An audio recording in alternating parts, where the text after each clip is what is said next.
نہیں، ایسا کچھ بھی نہیں تھا. دیکھیں، سپریم کورٹ میں جو بات ہوئی وہ بڑی واضح ہے. سپریم کورٹ نے یہ سوال کیا تھا کہ اگر ہم ایک میڈیکل بورڈ بناتے ہیں شفا انٹرنیشنل میں، اور وہ بورڈ کوئی رپورٹ مرتب کرتا ہے، تو اس رپورٹ کی بنیاد پر کیا آپ سیاست کریں گے؟ تو ہم نے جواب دیا بالکل سیاست نہیں کریں گے. وہ رپورٹ جو ہے پیشنٹ یعنی کہ عمران خان صاحب، اگر ان کے حوالے سے رپورٹ بنتی ہے اور ان کے خاندان کے درمیان ہی رہے گی، تو جماعت بالکل اس حوالے سے کوئی سیاست نہیں کرے گی. یہ تو بات تھی اس رپورٹ کے بارے میں جو کبھی بنی نہیں، نہ وہ بورڈ بنا، نہ اس بورڈ کی کوئی رپورٹ بنی، ظاہر ہے. اس کے علاوہ جو دوسری انڈرٹیکنگ تھی وہ یہ تھی کہ شفا انٹرنیشنل ہسپتال کے گرد ہم کوئی ہجوم لے کر نہیں آئیں گے، ہجوم کھڑا نہیں کریں گے. تو جہاں جی تک پریس کانفرنس کا تعلق ہے، یہ ضروری تھی. قوم کو کیا یہ نہ بتایا جاتا کہ رات کیا ڈرامہ ہوا، کیا کھلواڑ کیا گیا، کس طرح دھوکہ دہی سے ایک قافلہ جو ہے وہ اڈیالہ سے شفا انٹرنیشنل بھیجا گیا، جس میں ڈاکٹر فیصل سلطان کی گاڑی تھی، ان کو ایک گاڑی میں بٹھایا گیا، ان کے گرد پولیس کی اسکارٹ لگائی گئی. یہ سب کچھ ہوا، کوئی راستے میں دقت نہیں تھی، دشواری نہیں تھی. یہ قافلہ شفا انٹرنیشنل پہنچا، 3-4 گھنٹے بلا مقصد وہاں بیٹھا اور پھر واپس آ گیا. اسی طرح ڈاکٹر عظما کو ایک گاڑی میں یہ لے گئے، ایک ہسپتال جو کہا جاتا ہے پمس تھا، وہاں جی خان صاحب پہلے سے موجود تھے. وہاں کیا ہوا تو انہوں نے یہی بتایا ہے کہ کیا ہوا. تو اس پہ کوئی بندش نہیں ہے کسی بھی حوالے سے.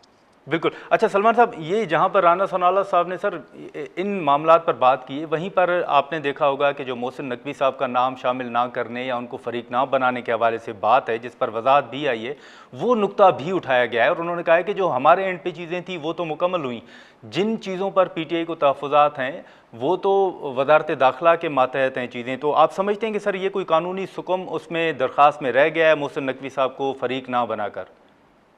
نہیں، بالکل نہیں. دیکھیے، سیکٹری داخلہ کو بنایا گیا ہے، وزیر اعظم کو بنایا گیا ہے، تو حکومت پوری طرح سے ریپریزنٹڈ ہے اس درخواست میں.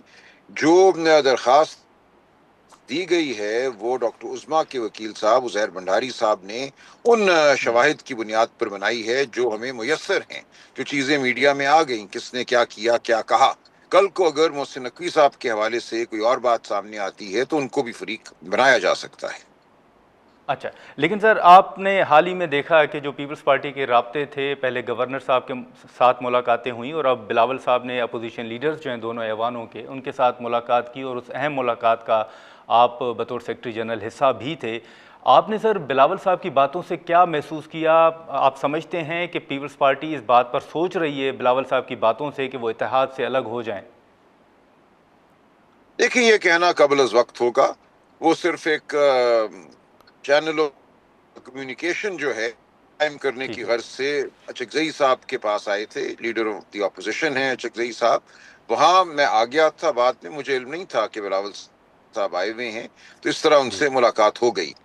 لیکن جو گفتگو ہوئی وہ یہی ہوئی کہ آگے جو اس ملک میں جو کچھ بھی ہونا ہے یہ آئین قانون کے مطابق ہو، اور یہ نہیں ممکن کہ کوئی بھی گفتگو ہو عمران خان صاحب کو ایک کال کوٹری میں ڈال کر ان کو مکالمے سے باہر رکھ کر. یہ بات وضاحت سے میں نے بلاول صاحب کو کہی. تو اتنی بات ہوئی اس دن.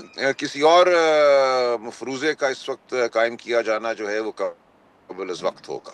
قبل از وقت ہوگا. بالکل آپ صحیح کہہ رہے ہیں سلمان صاحب، لیکن اب جتنی کوششیں سر آپ کی ہیں متحدہ اپوزیشن کے حوالے سے، جوائنٹ اپوزیشن کے حوالے سے، اگر یہ جوائنٹ اپوزیشن میں پی ٹی آئی کامیاب ہو جاتی ہے مولانا صاحب کو ساتھ لینے میں، پیپلز پارٹی کو ساتھ لینے میں، تو سر بطور آپ سینئر قانون دان بھی ہیں، آئین کے حوالے سے معاملات آپ بہتر جانتے بھی ہیں، تو آپ کے نزدیک پھر آپشن کیا ہوگا؟ تحریک عدم اعتماد کی طرف بھی ایک نقطہ ہو سکتا ہے. یہ ہے تو بعد کی بات، لیکن آبویسلی آپ کا ہوم ورک تو ہوگا سر.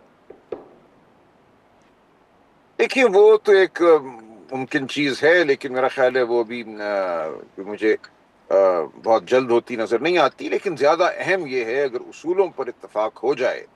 جی بہت سے ایسے معاملات ہیں جو اس وقت ہوا میں ہیں جن کے حوالے سے گفتگو ہو رہی ہے. ہم سب کو ان پہ کوئی نہ کوئی موقف لینا ہے، اصول اپنانا ہے. اگر ہم وفاق کے حوالے سے، نظام حکومت کے حوالے سے کوئی اصول اپناتے ہیں اور ان پر ہم آہنگی ہوتی ہے اور ہم اکٹھے پارلیمان کے اندر اور باہر بات کرتے ہیں، میں سمجھتا ہوں یہ بہت خوشائند ہوگا. ملک کے وفاقی جمہوری نظام کو اس وقت جو خطرات درپیش ہیں، عدالتی نظام کے ساتھ جو کچھ ہو چکا ہے، اس سب کے جی لیے اگر ہم آہنگی پیدا ہو جائے بڑی جماعتوں میں، جن کی پارلیمان میں بھی نمائندگی ہے، پارلیمان سے باہر بھی ہے، یہ ملک کے لیے بہت اچھا ہوگا. کسی اچھا صورت لیکن بھی سر یک جی طرفہ بالکل طاقت جو ہے وہ ملک کے لیے اچھی نہیں ہے، کہ صرف ایک ہی جو نقطۂ نظر ہے یا جو طاقت کا منشا ہے وہی حاصل ہوتا رہے، اس سے ملک کمزور ہوتا ہے.